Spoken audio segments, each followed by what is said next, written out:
Apa sebabnya maka Ramadan ini dinamakan Sayyidus Syuhur? Sebab yang pertama, Ramadan dipilih oleh Allah menjadi bulan tempat di mana pertama kali diturunkan ayat-ayat suci Al-Quranul Karim. Allah tidak memilih Rabiul Awal, tidak Rajab, tidak pula Sya'ban misalnya, tetapi dipilihnya Ramadan untuk menjadi bulan di mana diturunkan ayat-ayat suci Al-Quranul Karim. Seperti yang dijelaskan dalam surah Al-Baqarah ayat 185, A'udzu billahi minasyaitonir rajim. Syahrul Ramadan allazi unzila fihi al-Qur'an hudan lin-nasi wa bayyinatin minal huda wal furqan. Bulan Ramadan, bulan di mana diturunkan di dalamnya Al-Quranul Karim yang merupakan petunjuk dan jalan menuju petunjuk bagi orang-orang yang beriman. Oleh sebab itu, salah satu bentuk ibadah yang sangat dianjurkan di bulan Ramadan diantaranya ialah memperbanyak membaca ayat-ayat suci Al-Quranul Karim. Yang kedua, Ramadan disebut Sayyidus Syuhur karena di dalamnya ada satu malam yang bobotnya khairun min alfi syahr. Satu malam tetapi lebih baik daripada 1000 bulan. Itu dinamakan dengan Lailatul Qadar. 1000 bulan kira-kira 83 tahun. Nilai ibadah di malam itu lebih baik daripada nilai ibadah 83 tahun. Padahal umur orang sekarang kan jarang yang sampai 83 tahun. Bagaimana ini harus kita pahami? Ma'asyiral muslimin, sejak kita akil balik sampai kepada usia kita yang sekarang ini, kalau kita mau jujur bercermin, rasanya kita harus mengakui banyak dosa dan kesalahan yang pernah kita kerjakan. Kalau kita berbuat dosa selama 40 tahun, kemudian kita bertaubat 20 tahun lamanya, kalau menurut rumus dagang, ini kan belum tertutup. Dosa 40 tahun ditebus dengan taubat 20 tahun. Tapi haruskah dosa tidak terampuni? Allah subhanahu wa ta'ala maha penyayang. Disediakannya malam-malam yang istimewa, yang punya nilai khusus. Seolah-olah Allah berkata, hai manusia, kau tidak perlu putus asa. Bagaimanapun banyak dosa kau lakukan, bagaimanapun banyak kesalahan kau kerjakan, nih, aku sediakan satu malam khairun min alfi syahrin. Lebih baik daripada 1000 bulan yang disebut dengan Lailatul Qadar. Kapan sih Lailatul Qadar itu? Menurut Al-Imamul Ghazali, Lailatul Qadar itu adanya pada 10 hari yang akhir di bulan Ramadan, terutama pada malam-malam ganjil. Malam 21, 23, 25, 27, dan 29. Tapi orang yang ingin menemukan Lailatul Qadar, dia harus sudah berjaga sejak awal Ramadan. Jadi nggak boleh pakai ilmu ngincer. Tahu ilmu ngincer? Tanggal 20 Ramadan nggak terawih, 21 terawih, 22 perek lagi, 23 masuk lagi, 24 nggak ke masjid. Temennya tanya, kenapa nggak ke masjid? Ini kan bukan malam ganjil, nggak turun Lailatul Qadar. Saya kira yang kayak begini dapatnya bukan Lailatul Qadar, boleh jadi Lailatul Qadar. Orang yang ingin menemukan Lailatul Qadar itu, dia harus berjaga-jaga sejak awal Ramadan. Inilah di antara tugas kita, memanfaatkan waktu-waktu yang punya nilai istimewa. Itu ada dalam agama. Dalam setiap minggu ada hari istimewa. Dalam setiap hari ada jam-jam istimewa. Dalam setiap tahun ada bulan istimewa. Coba, dalam setiap minggu ada hari istimewa, hari Jumat. Dalam setiap hari ada jam-jam istimewa, sepertiga malam yang terakhir. Antara jam 2 sampai menjelang fajar di kala subuh, itu saat-saat istimewa. Di samping saat istimewa, Allah pun menyediakan tempat-tempat yang istimewa. Solat di Masjidil Haram, pahalanya 100.000 kali ketimbang solat di masjid-masjid lain. Begitu di Masjid Nabawi misalnya, ini tempat yang istimewa. Lailatul Qadar, waktu yang istimewa yang diberikan kepada kita untuk kita manfaatkan dengan sebaik-baiknya. Toh dalam kehidupan bernegara saja misalnya, kan pada setiap tanggal 17 Agustus, itu Presiden memberikan grasi, ampunan kepada para entah itu tahanan politik dan sebagainya. Ada yang mendapat potongan tahanan, waktu-waktu yang istimewa. Inilah sebab kedua, kenapa Ramadan dinamakan Sayyidus Syuhur. Sebab yang ketiga, Ramadan disebut Sayyidus Syuhur karena di dalamnya nilai kebajikan berlipat ganda adanya. Satu hadis menjelaskan, "Lau ta'lamu ummati ma fi Ramadan, latamannau an takuna as-sanatu kullaha Ramadan." Andai kata umatku tahu keistimewaan apa yang ada di dalam bulan suci Ramadan, niscaya mereka ingin agar sepanjang tahun isinya Ramadan saja. Apa sebabnya? Li'annal hasanata fihi mujtami'atun. Di dalam bulan Ramadan itu berkumpul segala macam kebajikan. Wa ta'atu maqbulatun. Segala perbuatan taat diterima oleh Allah. Wa da'awati mustajabatun. Segala macam doa dan permohonan dikabulkan oleh Allah. Wa dzunuba maghfuratun, dan segala macam dosa diampuni oleh Allah Subhanahu wa taala. Berlipat gandanya nilai kebajikan yang kita kerjakan di bulan suci Ramadan. Itu sebabnya seorang muslim dalam menyambut bulan suci Ramadan penuh dengan sikap kegembiraan.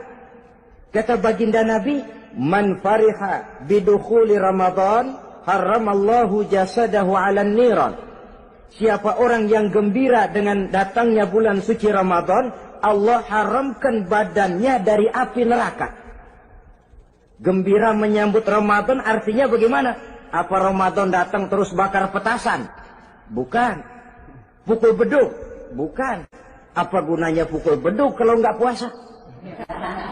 Apa gunanya bakar mercon kalau tidak melaksanakan ibadah di bulan suci Ramadan? Gembira menyambut datangnya Ramadan dalam arti mempersiapkan diri untuk melaksanakan ibadah dengan sebaik-baiknya di bulan suci Ramadan ini. Ma'asyiral muslimin rahimakumullah. Yang terakhir, kenapa Ramadan disebut Sayyidus Syuhur? Karena di dalam bulan suci Ramadan ada perintah melaksanakan ibadah puasa. Apa istimewanya ibadah puasa? Pertama, yang dipanggil untuk melaksanakan puasa itu iman. Ini panggilan istimewa. Allah menyatakan, "Ya ayyuhalladzina amanu kutiba alaikumusiyam." Hai orang-orang yang beriman, diwajibkan atas kamu berpuasa. Iman yang dipanggil untuk melaksanakan ibadah puasa. Contoh, satu hari di depan rumah kita lewat tukang pepaya, tukang duku, tukang duren. Kita panggil satu tukang pepaya, "Bang, pepaya, berhenti dulu sebentar." Kira-kira yang merasa tukang pepaya berhenti enggak? Berhenti. Ini tukang duku sama tukang duren berhenti enggak? Tidak. Tentu tidak berhenti karena tidak dipanggil. Ini Ramadan yang dipanggil orang-orang beriman. Hai orang-orang yang beriman, berhenti dulu sebentar. Berhenti apa? Berhenti makan di waktu siang, berhenti minum di waktu siang. Yang merasa beriman, berhenti. Yang tidak beriman, langsung. Biar Ramadan siang-siang makan jalan terus, ngerokok ngelepus terus. Kenapa? Tidak beriman, tidak merasa terpanggil oleh ayat tadi. Sekarang tukang pepaya lewat di depan rumah. Kita panggil, bang pepaya berhenti dulu. Dia dengar tapi nggak mau berhenti. Apa kita bilang? Kang pepaya budak. Dipanggil nggak mau berhenti. Ini ada orang ngaku beriman kepada Allah. Ramadan dipanggil disuruh berhenti makan siang. Nggak berhenti juga. Mukmin budak.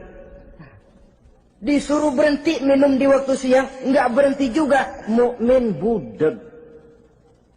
Ini istimewanya puasa. Panggilan difokuskan kepada iman. Hai orang-orang yang beriman. Allah tidak bilang hai orang-orang yang sudah masuk Islam. Tidak. Ya ayyuhallazina aslamu. Tidak. Ya ayyuhallazina amanu yang dipanggil. Hai orang-orang yang beriman. Nilai nurani yang paling dalam itu yang dipanggil melaksanakan ibadah puasa. Lalu orang beriman yang bagaimana yang wajib puasa? Pertama dia sudah balik. Yang kedua berakal sehat. Yang ketiga dia mampu berpuasa. Orang beriman macam ini balik, berakal sehat, mampu melaksanakan puasa. Kalau cukup syarat ini dia wajib puasa. Kurang syarat tidak wajib puasa. Jadi kalau di bulan Ramadan ada teman kita tidak puasa, jangan heran barangkali syaratnya kurang. Cukup dalam hati saja, ini orang kurang syarat.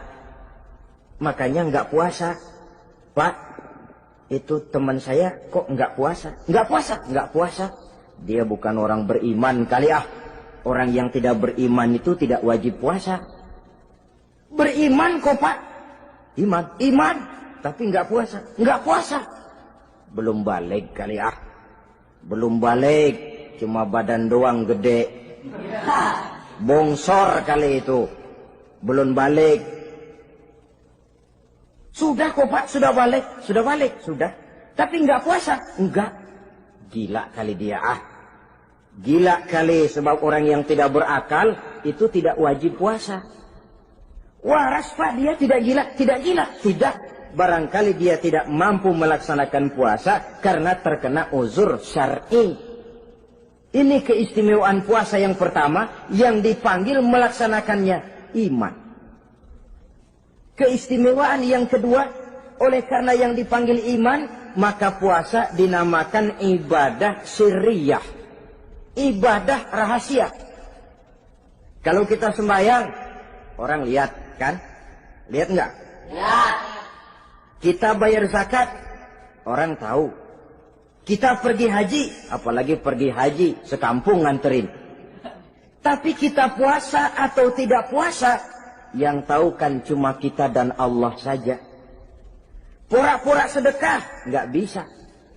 Pura-pura sholat, ketahuan. Gerakannya mesti canggung. Pura-pura pergi haji, kemana perginya?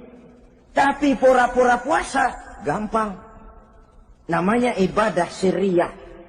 Bulan puasa, jam 8 pagi, makan.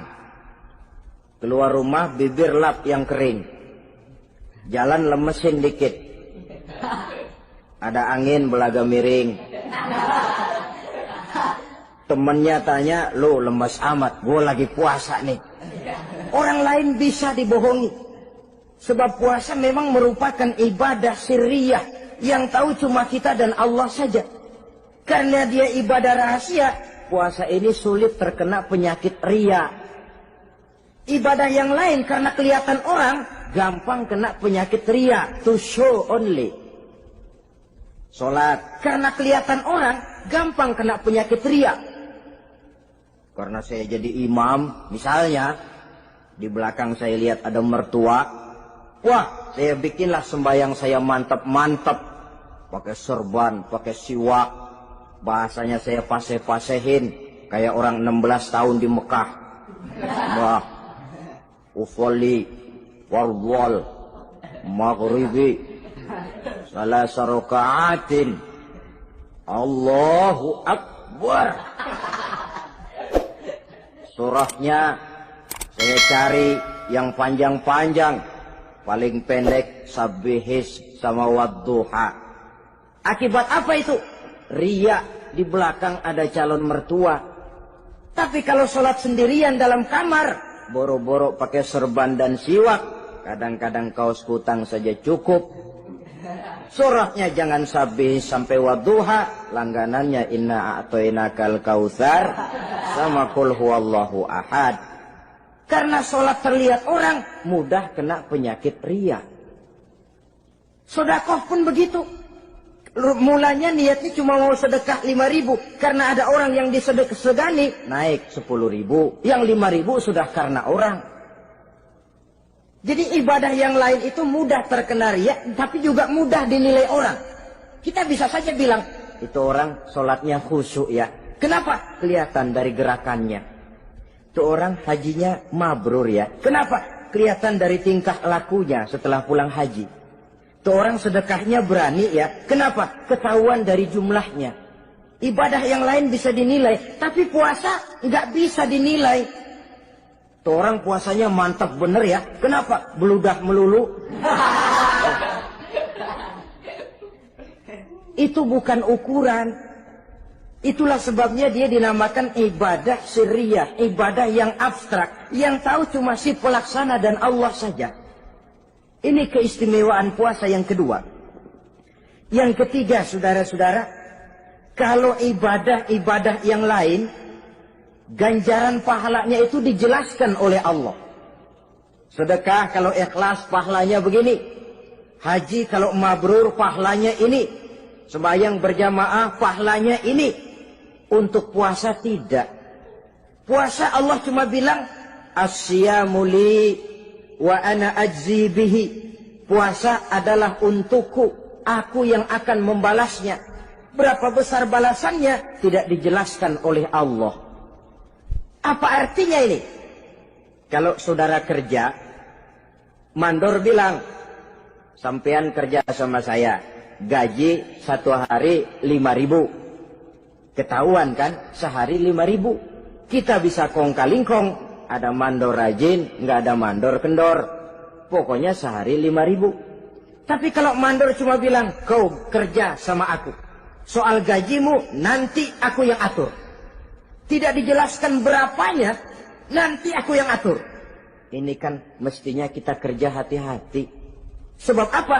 Mungkin gaji kita lebih besar dari jumlah 5.000 kalau kerjaan memuaskan. Mungkin tidak digaji sama sekali kalau kerjaan berantakan. Tidak dijelaskannya pahala puasa menjadi sugesti bagi kita untuk melaksanakan ibadah ini dengan sebaik-baiknya. Mungkin gaji sangat besar, mungkin tidak digaji sama sekali. Sebab kata Nabi, kam min sha'imin laisa lahu min siyamihi illa al-ju' wal 'atsh. Berapa banyak orang puasa, dia tidak memperoleh apa-apa dari puasanya kecuali lapar dan haus saja. Puasa sah, kewajiban gugur, nilai 0. Tidak dapat apa-apa kecuali lapar dan haus. Jadi inilah keistimewaan daripada ibadah puasa. Saudara hadirin yang saya hormati, kemudian apa sih perlunya kita melaksanakan ibadah puasa ini? Namanya syahwat. Kalau itu kita kendalikan, maka langkah hidup ini akan menjadi lurus karenanya. Benar kalau Nabi menyatakan, Iza ja'a Ramadan, futihat abwabus sama, wa ghulliqat abwabun nar, wa sufsidatis sayatin. Apabila datang bulan suci Ramadan, dibuka pintu langit, dibuka pintu surga, ditutup pintu neraka, dan diikat setan-setan itu. Siapa yang ikat setan? Puasa kita. Dengan puasa kita mengendalikan nafsu. Kalau nafsu kita kendalikan, setan nggak berkutik. Jadi yang mengendalikan nafsu itu nilai puasa. Nafsu terkendali, setan terikat. Kalau puasa, kalau nggak puasa, setannya ngebludak. Jadi jangan digambarkan, wah kalau bulan puasa setan dirantai. Rantainya kayak apa? Yang rantai siapa? Arti setan diikat di sini ialah nafsu dikendalikan. Dengan apa? Mengatur makan dan minum. Puasa kan sebenarnya logikanya mengatur perpindahan waktu makan dan minum saja. Apabila perut besar ini teratur demikian rupa, syahwat tidak menggelegar, dia terkendali. Dengan hidup pandai mengendalikan nafsu, iblis tidak berdaya dan tidak berkutik. Ma'asyiral muslimin rahimakumullah, Nabi bersabda, la yu'minu ahadukum hatta takuna hawahu taba'an lima ji'tu bih. Belum sempurna iman kamu kalau nafsumu belum ikut apa yang aku bawa. Yang dibawa Nabi tidak lain daripada syariat, termasuk di dalamnya pelaksanaan ibadah puasa. Karena itu saya pesan kepada seluruhnya, jangan kalau puasa kayak orang ngancem. Siang bisa mengendalikan nafsu, tapi begitu maghrib berbunyi, nafsu sudah tidak terkendalikan lagi. Itu namanya puasa orang ngancem. Kayaknya, biarin siang gua tahan, ntar lo maghrib. Begitu maghrib berbunyi, sudah macam bendungan pecah. Semua isi meja pindah ke perut. Akhirnya, kalau siang dia setengah mati kelaparan, habis buka setengah mati kekenyangan. Dua-duanya jelek. Kalau sudah kekenyangan, yang enak kan ngukur balik. Tidur. Maghrib liwat, isya out, terawih boten. Temennya nyamper ke masjid yuk terawih duluan deh, gua kenyang bener nih. Kenyang. Berbuka itu yang bagus pakai etik ya. Etika buka itu. Maghrib berbunyi, cukup seteguk air, 3 butir korma atau sepotong kue. Sholat maghrib. Selesai sholat maghrib, masuk ronde kedua. Waktunya agak panjang. Makan ala qadarnya. Selesai makan, berangkat ke masjid. Isya, tarawih. Pulang tarawih, masuk ronde ketiga. Waktunya panjang. Mau habis-habisan juga nggak apa-apa. Tapi kalau begitu maghrib berbunyi langsung dipukul 1 ronde, kita yang rubuh. Kekenyangan. Waktu siang dia sanggup mengendalikan nafsu. Tapi begitu maghrib berbunyi, nafsu sudah tidak terkendali lagi. Asar, pengaruh puasa tidak akan membekas dalam jiwanya. Siang jelas puasa, nggak boleh ngerokok. Begitu maghrib sampai imsak kayak lokomotif. Kelebal, kelebul, nggak berhenti-berhenti. Tidak lagi sanggup mengendalikan diri. Mumpung boleh, katanya. Sampai pernah kejadian ada orang bangun sahur kesiangan. Bingung dia, waktunya tinggal dikit. Mau sahur dulu nggak keburu ngerokok, mau ngerokok dulu takut nggak keburu sahur. Akhirnya bareng. Sebelah nyuap nasi, sebelah ngerokok. Itu macam mana rasanya kalau sudah kayak begitu. Padahal pengaruh daripada melaksanakan puasa akan terlihat dari sejauh mana seseorang dalam hidup mampu mengendalikan nafsu. Bukan pada waktu memang dilarang, tapi pada waktu diizinkan. Di situ yang paling kelihatan. Kalau waktu siang saudara mampu mengendalikan nafsu, itu jelas saja memang seharusnya orang puasa. Malam dalam keadaan makan boleh, minum boleh, masih mampu mengendalikan nafsu. Dalam arti makan dan minum pada batas yang wajar saja. Itulah yang dikehendaki dari melaksanakan ibadah puasa. Sehingga ibadah itu membekas dan ikut membentuk kepribadian orang. Sekali lagi, jangan cuma waktu siang saja bisa mengendalikan nafsu. Di waktu malam pun dalam kondisi yang memang dihalalkan, kita juga hendaknya mampu mengendalikan nafsu. Jadi inilah perlunya puasa yang pertama, supaya kita bisa mengendalikan nafsu. Yang kedua, puasa itu melatih kita hidup sederhana. Orang sufi mengajarkan, orang yang paling kaya ini sebenarnya orang yang hidupnya paling cukup. Sedangkan orang miskin adalah orang yang kebutuhannya kelewat banyak. Maka yang paling kaya, bahkan yang maha kaya, itu sebenarnya cuma Allah. Sebab apa? Dia nggak perlu apa-apa. Makin banyak keperluan kita, makin miskin kita. Coba orang puasa lihat. Kalau sudah jam 2, jam 3, itulah barangkali memang termasuk godaannya dalam melaksanakan ibadah puasa. Kalau jam 1 siang, jam 2 siang, jangankan makanan enak, nangka busuk kita lihat legit. Barangkali cobaan di dalam melaksanakan ibadah puasa. Tapi kalau sudah maghrib berbunyi, berbuka kita kena seteguk air, sepotong roti, 3 butir korma, kenyang rasanya. Kemana keinginan yang tadi begitu menggebu-gebu? Oh, bisikan nafsu rupanya itu. Makin dalam kita merenung, makin sampai kita kepada bentuk kesederhanaan di dalam hidup ini. Puasa membentuk pribadi seorang muslim untuk jauh daripada sifat tamak bin rakus alias rakah. Tamak itu berasal dari kalimat toma dalam bahasa Arab yang sifatnya sudah terukir dari hurufnya. Huruf to, tengahnya bolong. Huruf mim, tengahnya bolong. Huruf ain, mulutnya mangap, perutnya gede. Jadi orang tamak macam itulah. Apapun yang diberikan Allah tidak pernah ada cukupnya dan tidak pernah ada syukurnya. Sehingga Nabi menjelaskan, lau anna libni Adam wadiyani min zahabin labtagha lahuma thalisan wala yamla'u jawfa ibna Adam illa turab. Andai kata manusia mempunyai 2 buah ladang yang seluruhnya emas, tidak usah kepalang tanggung, ladang emas, 2 ladang semuanya ladang emas, dia tidak akan puas, dia akan mencari lagi ladang yang ketiga. Wala yamla'u jawfa ibna Adam illa turab. Mulut manusia ini memang tidak akan pernah penuh kecuali kalau sudah diisi dengan tanah. Kapan diisi dengan tanah? Kalau sudah menghadap ke arah kiblat di liang lahat, nah itu baru mulut udah enggak ngerawil, diam, tenang, kalem. Diisi dengan tanah. Dengan demikian kita lihat bahwa puasa makin kita hayati, makin dekat kita kepada kesederhanaan di dalam kehidupan ini. Islam tidak melarang orang untuk kaya, untuk punya harta.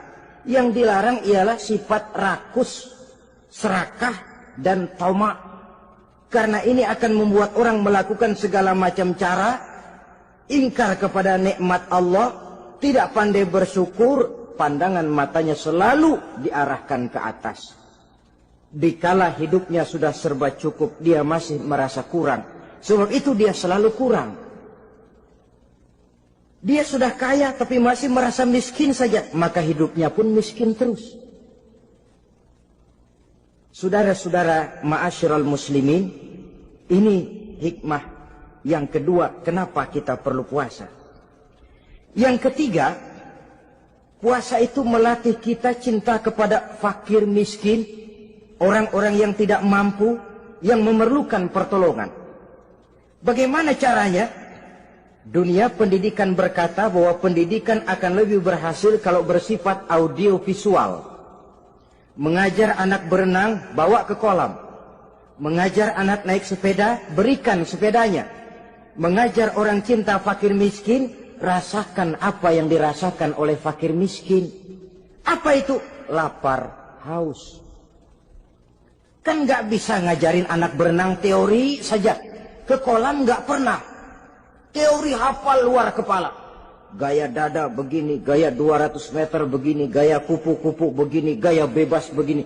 Teori hafal, ke kolam nggak pernah. Sekali terjun, gaya batu. Sudah nggak timbul-timbul lagi. Nggak bisa ngajar anak naik sepeda cuma teori saja. Sepedanya tidak pernah diberikan. Hafal teori, bab 1 pegang stang. Bab 2 dorong. Bab 3 kaki kanan naik pedal kanan. Bab 4 genjot. Hafal teori, megang sepeda nggak pernah. Begitu dikasih sepeda dia naik, habis tukang bakso. Pun mendidik orang cinta kepada fakir miskin tidak bisa cuma lewat seminar, kongres, penataran, indoktrinasi. Diadakan simposium, seminar, diskusi. supaya orang cinta kepada fakir miskin, tapi yang bicara orang kenyang semua. Bagaimana hati ini mau peka? Islam itu nggak usah banyak teori lah. Rasakan saja lapar haus, enak nggak? Kalau kau tahu lapar dan haus tidak enak, kau lapar haus cuma sebentar. Habis maghrib, laparmu hilang, hausmu hilang. Bagaimana saudara-saudaramu muslimin yang terkapar di kolong-kolong jembatan? Yatim piatu yang hidup terlunta-lunta, perempuan-perempuan tua hidup miskin, anak pun banyak perlu uluran tangan.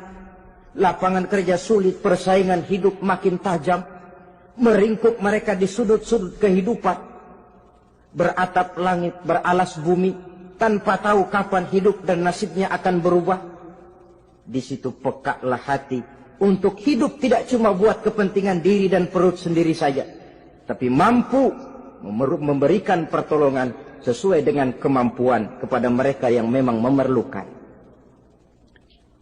Sebuah hadis menyatakan, irhamu ahlal ardi yarhamkum man fis sama. Sayangilah apa yang ada di permukaan bumi, nanti yang di langit akan sayang kepadamu. Si kaya sayang kepada yang miskin lalu menolongnya, yang alim sayang kepada yang awam lalu membimbingnya, yang pemimpin sayang kepada rakyat lalu melindunginya. Yang di langit akan sayang kepada kita, akan turun rahmah berlimpah, akan tercipta keberkahan dan ketenangan dalam hidup.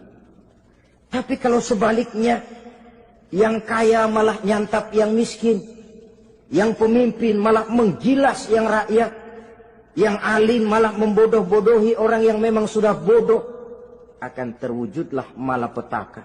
Bukan rahmah yang turun dari langit, tapi azab akan menimpa kita semua. Orang yang menghayati lapar, menghayati haus, akan timbul kepekaan sosial.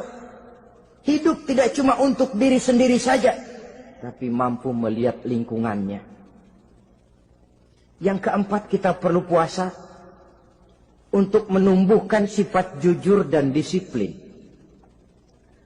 Coba lihat, kalau tengah hari bulan puasa, andai kata saudara masuk ke dalam kamar seorang diri, saudara kunci dari luar, lalu saudara makan, tidak seorang pun tahu. Tapi kenapa itu tidak kita lakukan? Ada semacam perasaan malu. Malu kepada Allah. Iya, orang lain tidak tahu. Iya, manusia bisa saya bohongi, tapi Allah. Atau umpamanya waktu sholat zuhur, saudara sholat zuhur di masjid, umpama ketika ngambil air wudhu, giliran ke kemur, saudara korupsi dikit aja, telan. Jangan Nabi sumu tasihhu, berpuasalah kamu, badanmu akan sehat. Sebab apa? Saya katakan tadi, semua energi dihasilkan dari perut besar sini. Itu makanan yang kita makan, mulai dari keju sampai singkong, mulai dari hamburger sampai combro, masuk perut besar, digiling, lalu ditransfer ke seluruh tubuh oleh perut besar ini. Mekanisme kerjanya persis pabrik besar yang kalau kita hayati, Allahu Akbar, fatabarakallah ahsanul khaliqin. Ini tangan supaya kuat kerja perlu vitamin apa? Kirim ke tangan. Mata supaya awas perlu vitamin apa? Kirim ke mata. Bibir supaya nggak pecah perlu vitamin apa? Kirim ke bibir. Oleh perut besar ditransfer ke seluruh tubuh. Sisanya yang nggak perlu keluar jalan belakang. Kalau perut besar ini terus-menerus bekerja, ibarat mesin diforsir, dia akan cepat rusak. Maka datang bulan Ramadan, perut besar itu jangan terlalu diforsir, diberikan tenggang waktu istirahat. Sehingga Nabi memberikan jaminan, sumu tasihhu, berpuasalah kamu, pasti kamu akan sehat. Buktinya, orang mati kelaparan banyak, tapi yang mati karena puasa, kalau puasanya betul, nggak ada.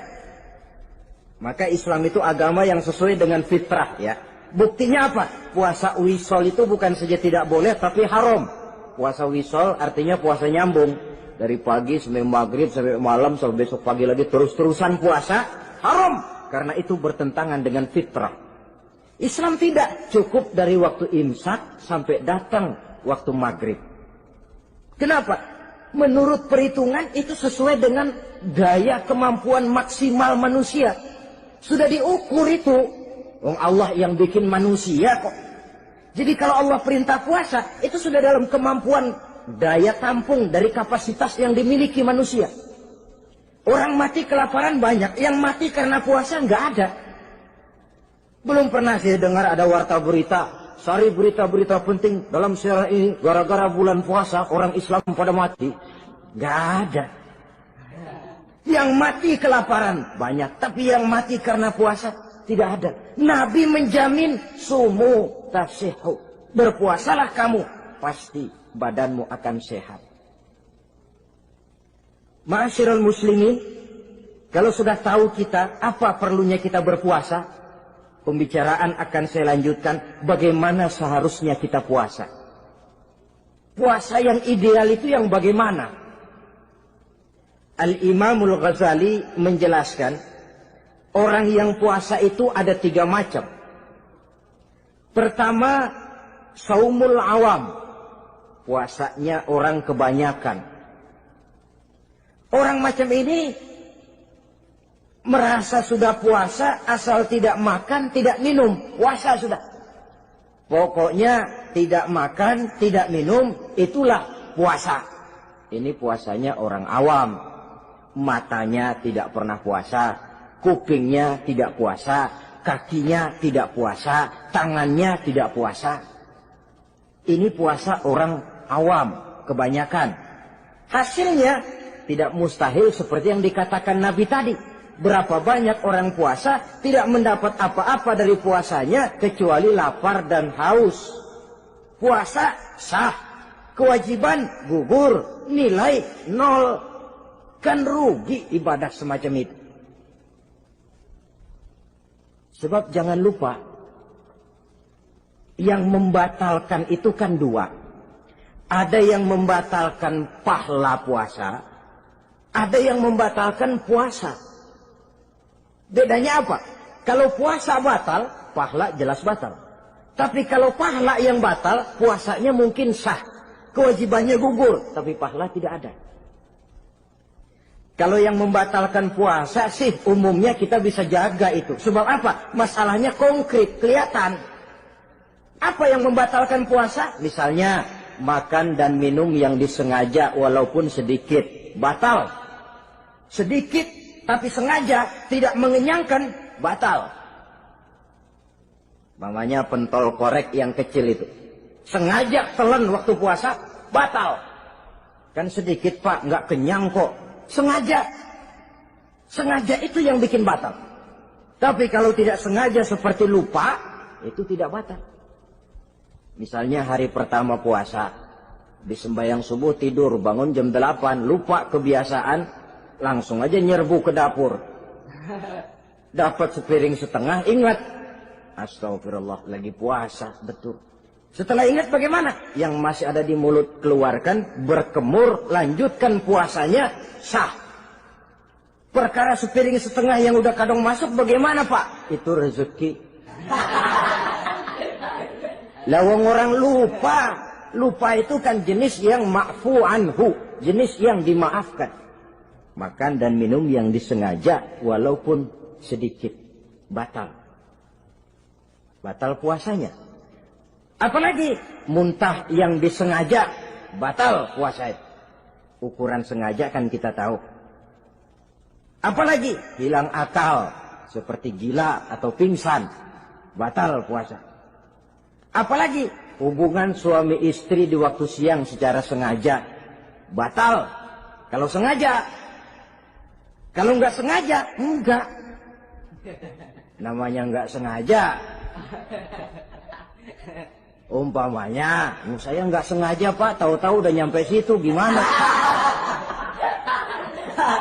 Yang nggak batal, cuma begitu ingat, buru-buru selesai mandi, lanjutkan puasanya, sah. Jangan begitu inget sih inget Pak puasa cuman tanggung. Nah, ini tanggung ini yang bikin jadi batal. Dan jangan lupa, orang yang membatalkan puasa karena hubungan suami istri, dendanya paling berat. Seorang sahabat pernah lapor, halaktu ya Rasulullah. Ya Rasul, celaka saya. Ma'ahlakak, apa yang bikin kamu celaka? Saya lagi puasa Ramadan ya Rasulullah, saya nggak tahan. Lalu saya nyelonong sama istri saya. Pengantin baru ini rupanya. Nyelonong bagaimana? Ya nyelonong.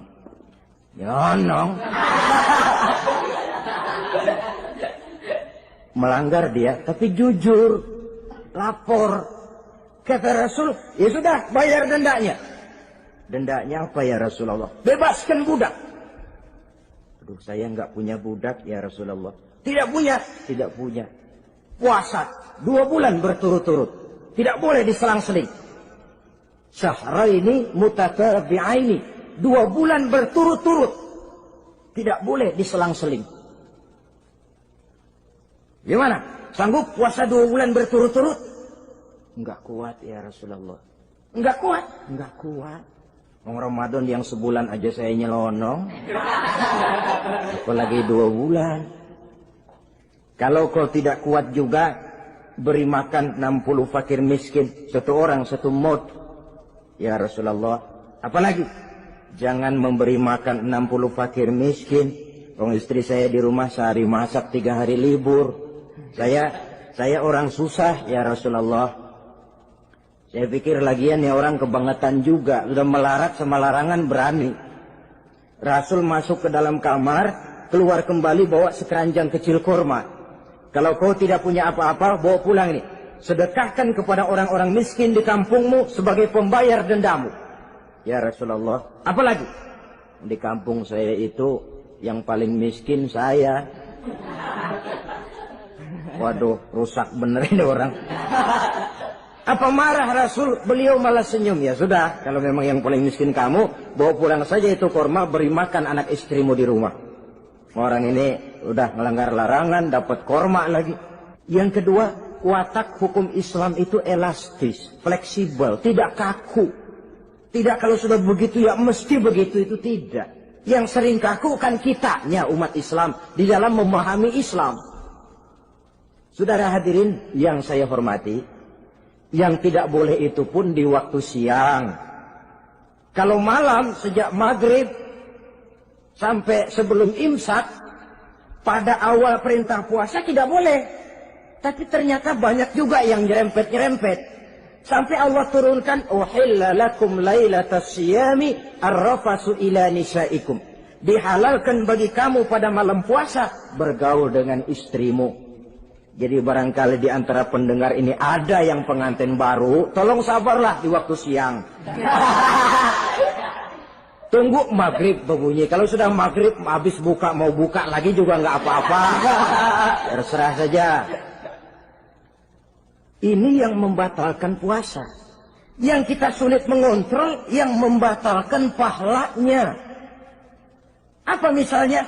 Ngomong-ngomongin orang. Puasa, ngomongin orang jalan terus. Itu ya tetangga kita. Kenapa emang? Oh, anu. Kita sih bukan ngomongin orang ini. Bukan ngomongin orang katanya. Ngomongin tuyul. Anu. Bohong. Orang puasa bohong, apa puasanya batal? Tidak. Puasanya sah. Yang batal mungkin pahalanya. Saudara-saudara ma'asyiral muslimin rahimakumullah. Mata, terutama di kota-kota besar, menjaga mata ini. Kadang-kadang kita nggak pengen lihat tapi kelihatan. Sebab itu memang yang tidak boleh ngeliatin. Kalau kelihatan lain. Kelihatan itu kan rezeki. Orang kita nggak mau tapi kelihatan. Yang kelihatan itu sebentar. Kata Imam Ali, nazaratul ula laka wa tsaniyatu alaika. Pandangan pertama untukmu, yang kedua atasmu. Jadi begitu kelihatan, ya sudah. Jangan kelihatan tapi manteng aja nggak mau. Jadi mantengnya ini yang jadi urusan. Saudara hadirin yang saya hormati, dengan kata lain, berusahalah kita untuk puasa zahir batin. Itu yang pertama tadi. Puasa tingkatnya orang saumul awam disebut. Tingkat yang kedua, saumul khawas. Puasanya orang khusus. Bagaimana ini? Di samping tidak makan dan tidak minum, panca inderanya sudah ikut puasa. Matanya puasa, kupingnya puasa. Asal ada diajak ngomong-ngomongin orang, maaf ya, kuping saya lagi puasa. Kakinya puasa, diajak jalan ke tempat yang tidak baik, dia bilang, maaf saja, kaki saya lagi puasa. Diajak nyolong, maaf, tangan saya lagi puasa. Tidak cuma sekedar tidak makan dan tidak minum, panca inderanya sudah ikut puasa. Sekurang-kurangnya, seperti inilah puasa kita. Zahir, batin. Nah, yang tertinggi disebut saumu khawasil khawas. Puasa orang khusus yang lebih khusus lagi. Ini sudah the first class ini. Puasanya orang fit. Bagaimana puasanya orang ini? Di samping tidak makan dan tidak minum, puasa panca inderanya, hatinya juga sudah ikut puasa dari seluruh keinginan yang selain Allah. Wah, ini kelas tinggi. Orang yang puasa macam ini, andai kata jam 3 sore dia berpikir, ntar sore buka pakai apa ya? Dia menganggap batal pahalanya. Kenapa? Masih mikirin makanan. Kalau kita kan bukan cuma mikirin, ngancem. Waduh, jam 5 di meja udah berderek es kopior, kelapa muda, cendol. Apa yang mau diminum lebih dulu? Tingkat yang tertinggi ini, hatinya juga puasa dari semua keinginan yang selain Allah. Idealnya, sekurang-kurangnya kita puasa zahir batin. Zahirnya menahan diri dari yang membatalkan puasa, batinnya mencegah diri dari yang membatalkan pahala puasa kita itu. Ma'asyiral muslimin rahimakumullah.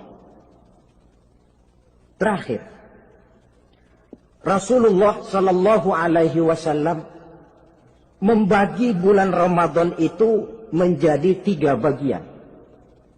Sepertiga yang pertama, tanggal 1 sampai 10 Ramadan, masa turunnya rahmah.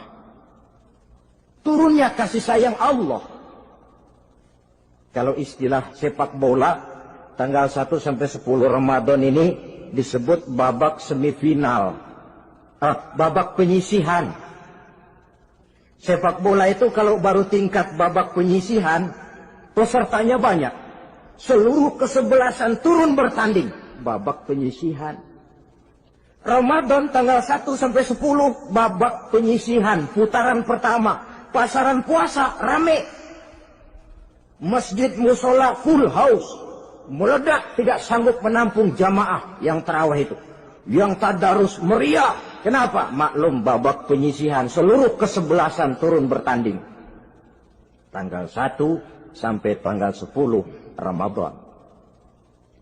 Bila itu selesai, selesailah putaran pertama. Masuk putaran kedua, sepertiga yang kedua, tanggal 10 sampai 20 Ramadan, masa maghfirah. Masa turunnya ampunan dari Allah. Masuk babak semifinal. Sepak bola itu kalau sudah babak semifinal, itu kan sudah banyak kesebelasan yang masuk kotak. Maka 10 Ramadan ke atas. Pasaran puasa mulai menurun. Yang enggak puasa mulai nekat. Yang tadarus sudah mulai sayup-sayup sampai. Sementara barisan orang sembahyang tarawih di masjid mulai mengalami kemajuan dengan pesatnya. Barisannya makin maju ke depan. Maklum, tidak semua kesebelasan tangguh. Ada yang sejak bertanding sudah berhitung. Kita sih bakalan kalah jelas, yang penting main aja dulu dah. Ada yang rajin ke masjid, motifnya lain, ada. Karena ikut-ikutan teman, karena malu sama mertua, rajin terawih, karena nganterin, rajin terawih, bayangnya paling belakang berdua lagi. Malah ngeledek begitu imam waladolin, dia di belakang nyaut asik.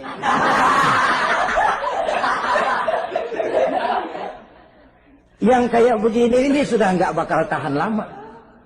Akan gugur di babak semifinal.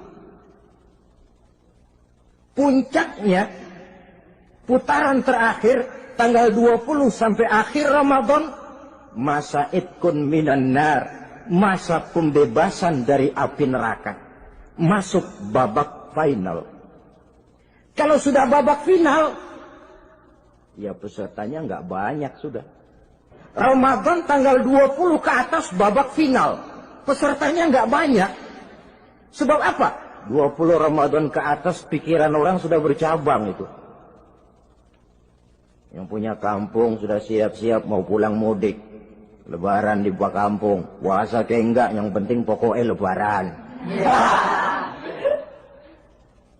Yang pegawai negeri gajinya kecil, anaknya banyak, palanya ngebet. Yang belum punya sepatu, belum punya baju, macam-macam problem sehingga konsentrasi ibadah menurun. Padahal Nabi sangat menganjurkan tingkatkan ibadah la siyama fi asril awakhir, lebih-lebih pada hari 10 yang akhir, tanggal 20 sampai akhir Ramadan. Di situ dianjurkan memperbanyak ibadah, i'tikaf, tarawih, tadarus Quran, bersedekah, amalan-amalan sunnah yang sangat dianjurkan di bulan suci Ramadan ini.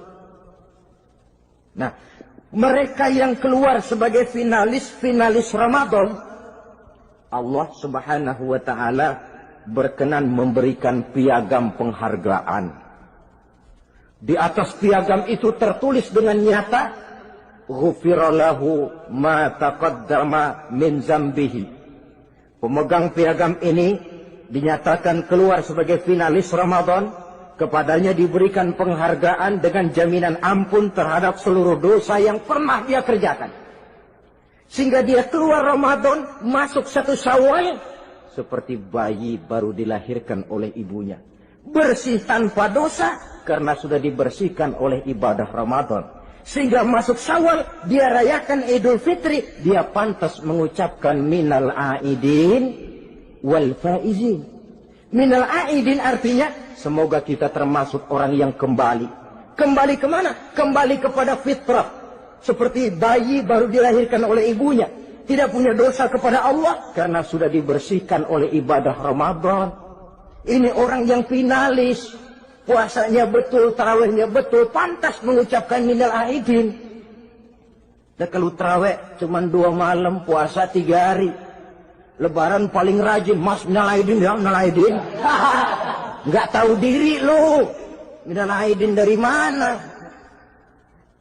Saudara hadirin, dosa kepada Allah bersih oleh ibadah Ramadan. Tinggal dosa kepada sesama manusia berhalal bihalal di hari raya Idul Fitri.